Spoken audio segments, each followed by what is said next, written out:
Ele é autor de crônicas e reportagens que encantaram milhares de leitores por todo o país.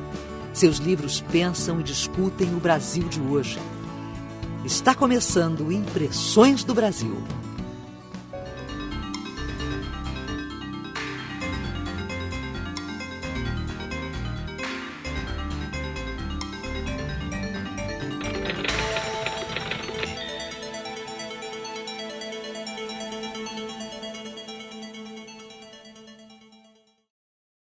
Em 68 foi um desses acontecimentos, né, mágicos, né, meio indecifráveis, né, em toda a sua dimensão, que ocorrem, né, e a gente não sabe muito bem porquê. Quer dizer, a história tem seus mistérios. Né.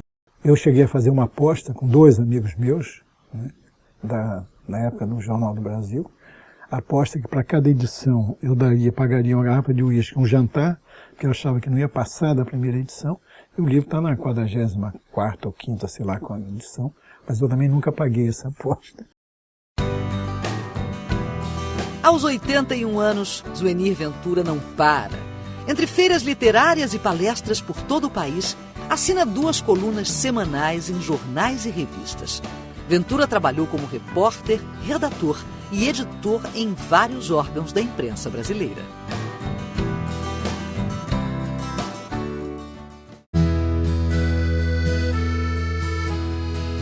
De Além Paraíba, praticamente nada, porque eu saí realmente muito novo de lá, com dias. Continuava assim porque eu estudei lá no seminário, ia ser padre. Então eu era semi-interno nesse colégio, fui coroinha, enfim, toda a preparação para ser padre. Depois descobri que a vocação não era minha, era da minha mãe, né? Que era o sonho dela, queria que eu fosse. E aí quando eu fui para Friburgo, evidentemente isso se desfez, né, esse sonho dela, e aí eu percebi que realmente não era o que eu queria, né? Meu primeiro emprego foi como arquivista do jornal Tribunal da Imprensa, onde trabalhava um amigo meu, querido amigo, professor e tal, mas na verdade antes disso eu tive essa experiência que era um jornal cultural, digamos assim, era a história através, relatada como se fosse um acontecimento de hoje. Então era a História em Notícia, o Brasil em Jornal, que chamava esse projeto. É um projeto didático, mas muito interessante, muito curioso. Nós trabalhamos, 3 amigos, né, na feitura dessas notícias. Então se dava o descobrimento do Brasil, ou da América, como se tivesse acontecido ontem, né, e fosse relatado pelos jornais de hoje. Foi uma experiência muito curiosa, mas era muito mais cultural do que jornalística até. Esse meu chefe no arquivo, que era meu professor também, Elcio Martins, um grande professor, ele insistia muito para eu escrever para o jornal. E eu dizia que não queria, porque eu não ia ser jornalista, não ia ser escritor. E ele dizia, não, mas é muito bom para o estilo, você aprimorar o seu estilo.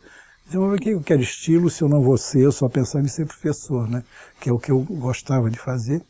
E que fui, durante 40 anos da minha vida, fui professor, né? O jornalismo entrou depois. Mas aí, um dia, por acaso, eu escrevi um artigo para o jornal, e esse artigo teve uma boa recepção dentro interna, e então eu fui convidado aí para a redação, né? Para ser realmente jornalista. Então todo aquele trabalho do meu amigo Elcio Martins, aquela insistência que não tinha tido resultado nenhum, porque eu resistia, e o fato de ganhando mais, sei lá, 3 vezes mais do que eu ganhava, me convenceu a realmente trocar o cargo de arquivista para o cargo de jornalista. Em 1968, um livro que mudou a minha vida. Eu nunca pensei em fazer livro, embora eu tivesse feito essas, né, experiências antes, mas nunca pensei em ser escritor, sentar para fazer um livro e tal.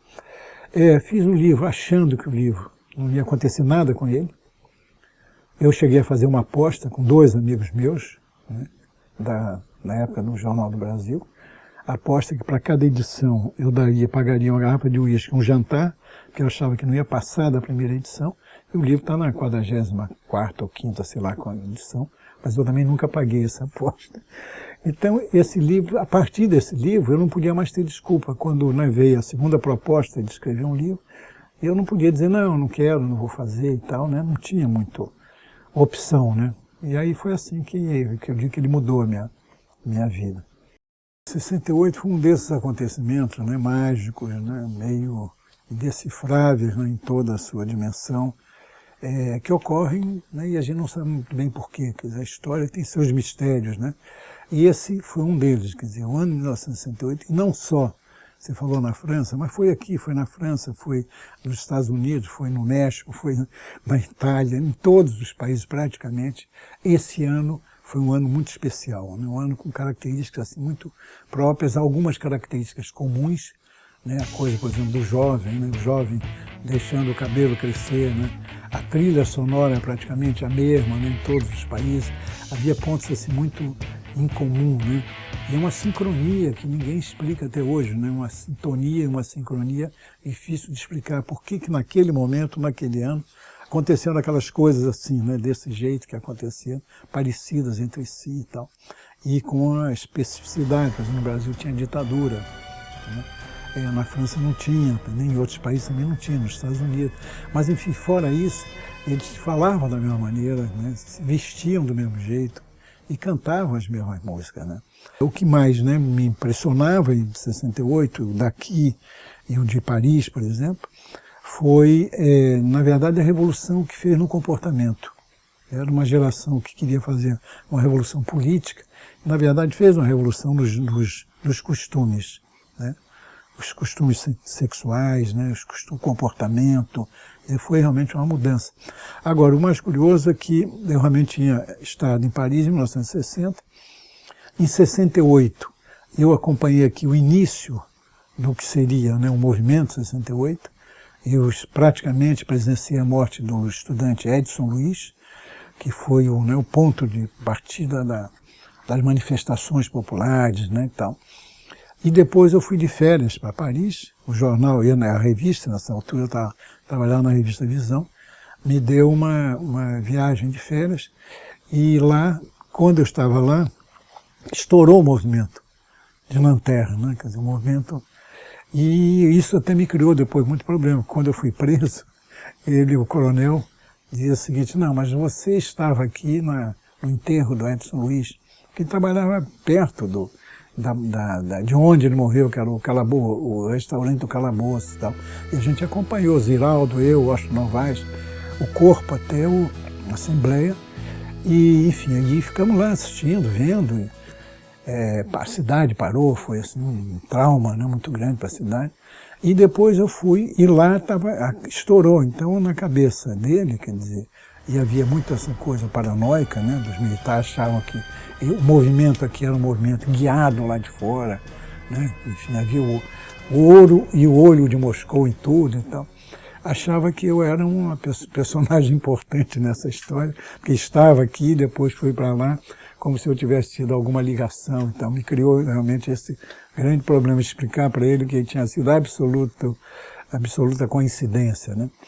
Mas então esse ano realmente foi um ano que marcou muito assim toda uma geração e o relato, né, dessa experiência e sobretudo dessa revolução, né, comportamental, eu tentei colocar nesse livro, né? Movimento feminista, movimento ecológico, movimento gay, movimento negro e tal. Isso que eu acabei de dizer aí, desses 4 movimentos, eu digo que são, na verdade, a herança bendita de 68, esses movimentos. Agora, há uma herança maldita, né, nessa história toda, que é a questão das drogas, né? 68 achava, tinha ilusão de que as drogas eram um elemento de transformação do homem, de mudança de mentalidade, de percepção, de ampliação da percepção, enfim, uma série realmente de ilusões, né, que chegaram ao que chegou, ou seja, as drogas são hoje um instrumento de morte, né?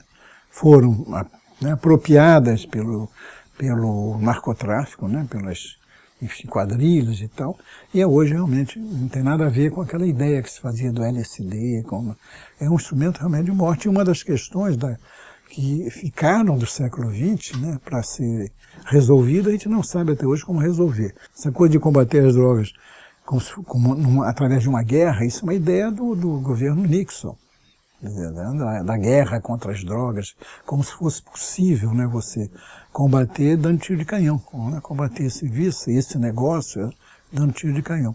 Então, a herança de 68, eu acho que o saldo é positivo, né? Eu acho que realmente o que ficou de positivo é muito mais importante, né? Mas tem também, a gente não pode esquecer, um saldo negativo. Agora, do ponto de vista de comportamento, foi realmente um avanço, né? Houve um avanço nas relações entre pais e filhos, entre alunos e professores, entre homem e mulher. Quer dizer, houve uma ampliação, uma liberalização de costumes que muitos acham que foi demais e tal, mas na verdade não foi. Eu acho que isso fez, digamos, o mundo avançar muito em termos de comportamento, né?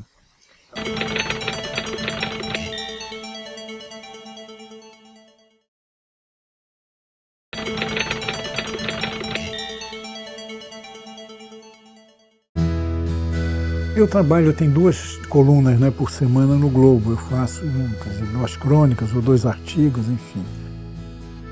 Em geral sobre atualidade.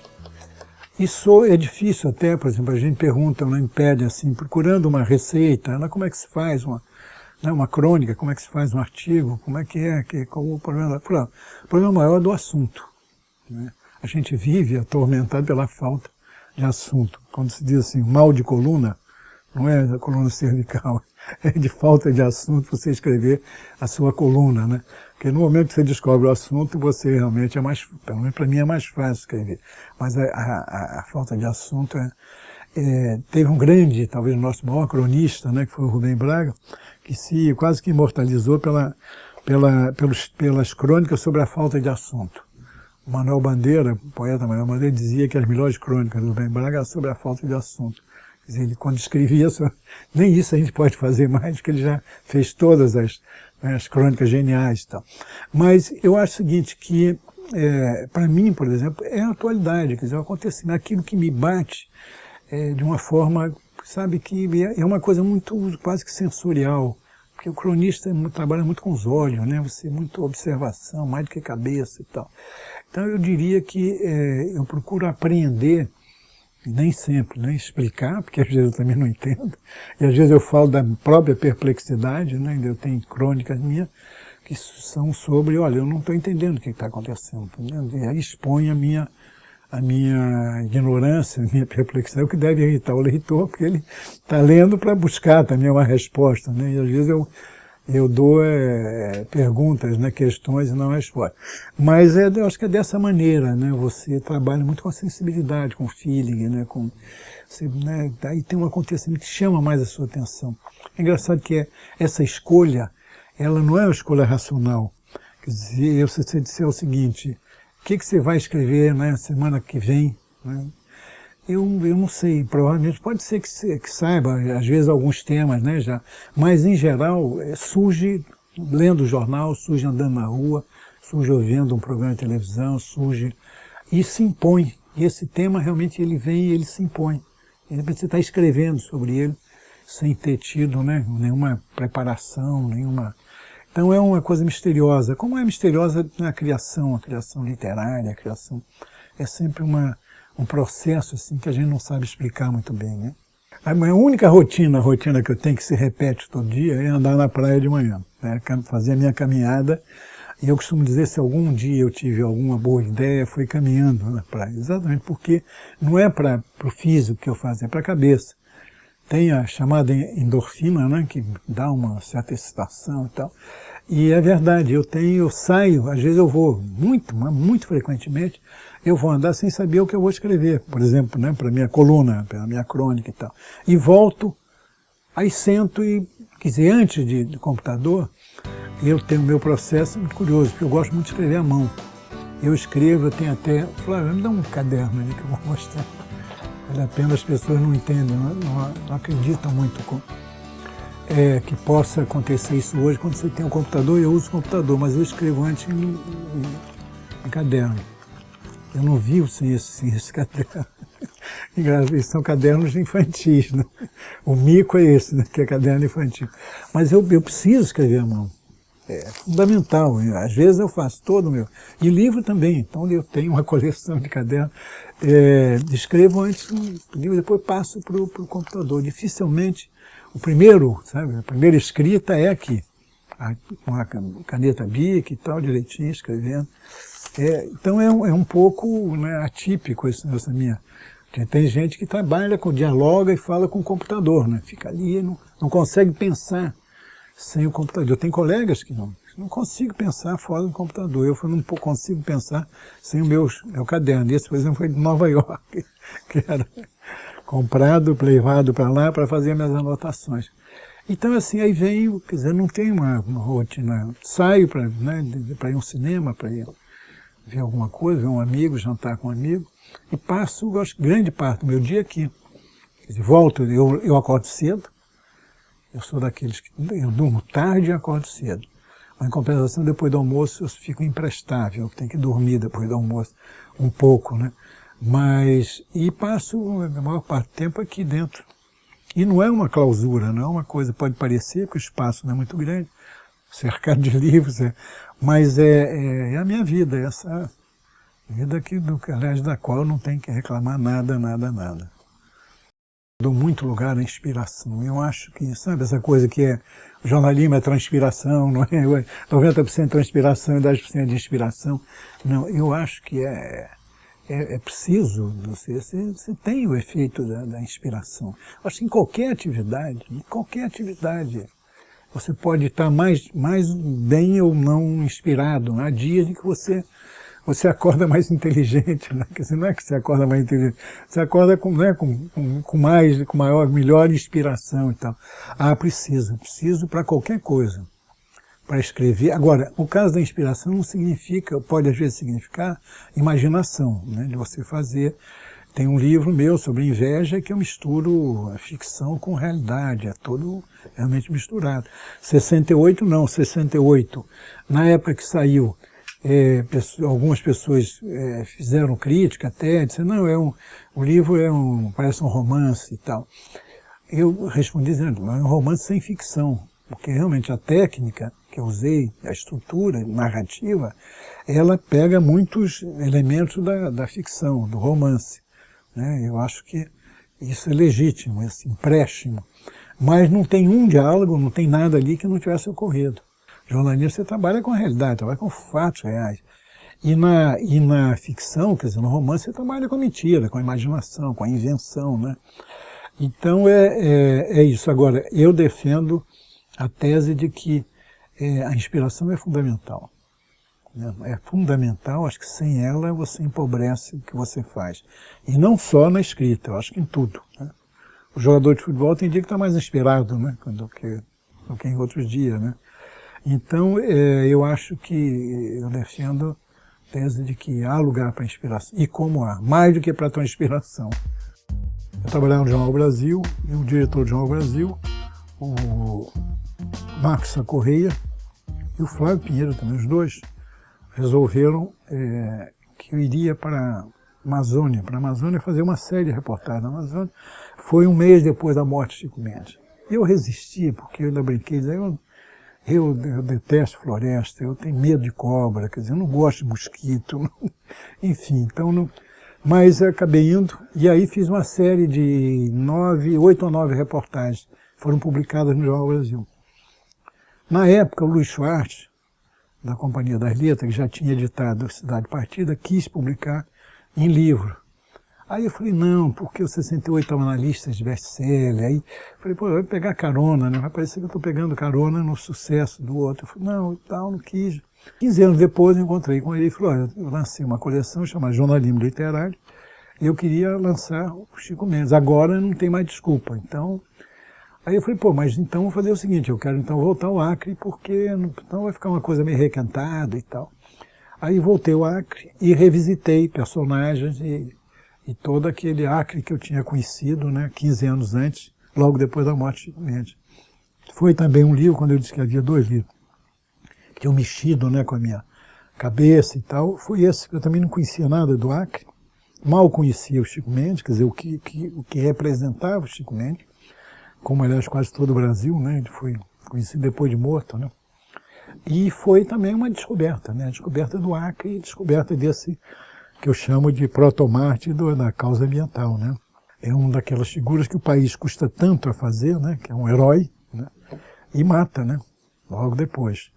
O Chico, né, hoje, quando você olha assim, vê que foi quem inscreveu na agenda planetária a questão amazônica, né?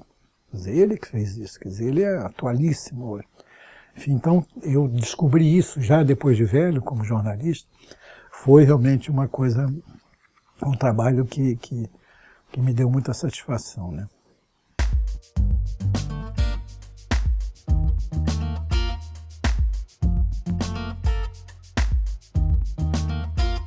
Minha História dos Outros é uma forma de... O Pascoal Soto, que era meu editor na época, ele queria fazer alguma coisa assim, fosse mais autobiográfica e tal. Autobiografia, eu ainda brinquei, na autobiografia eu não vou fazer porque eu sou muito novo, né, para fazer autobiografia, que era evidentemente uma brincadeira, né. Mas eu achei meio que, né, que seria uma coisa meio cabotina, então assim, descobrimos essa forma de driblar essa coisa, ou seja, fazer o que seria uma biografia, né, jornalística, biografia da minha carreira, mas com os outros, quer dizer, né, todos os personagens são personagens que passaram pela minha vida. E aí eu vi como a minha vida foi generosa comigo, né, que são grandes personagens. E o livro é desses personagens, né? Eu fui apenas o repórter, o cara que levava o gravador, que entrevistava e tal. E é um dos livros hoje, porque ele é muito querido, né, sobretudo pelos jovens, porque depois de 68, eu acho que talvez seja porque tem muitos personagens assim, né, surpreendentes, entendeu? Tem o Glauber Rocha, tem o Carlos Drummond de Andrade, né? Tem, enfim, todos os escritores, né, dessa época, né, que eu entrevistei, Fernando Sabino, Otto Lara Rezende, Hélio Pellegrino, Paulinho Mendes Campo, tem o Pedro Nava, né? Tem a história do Pedro Nava, uma história trágica, né? Então o livro acabou sendo não uma autobiografia, mas uma alterbiografia, como eu disse na época, ou seja, biografia dos outros, né? Elogiada pela crítica nacional e internacional, Lígia Bojunga, autora de 22 livros, é a nossa próxima entrevistada. É o meu chão verdadeiro. Inclusive os gaúchos não gostam muito quando eu digo isso, mas é verdade. O Rio é o meu chão verdadeiro. Comecei a sonhar, então, em ter minha editora e ser capaz de publicar os meus livros. Ninguém mais ia me perguntar, quantos livros vão sair esse ano? Ou o ano que vem? Sim, eu levava os livros comigo, nas mãos bebadas. E aí vendia aquilo, e eu fazia um monólogo, e eu contava como era o meu processo e tudo mais. Foi assim.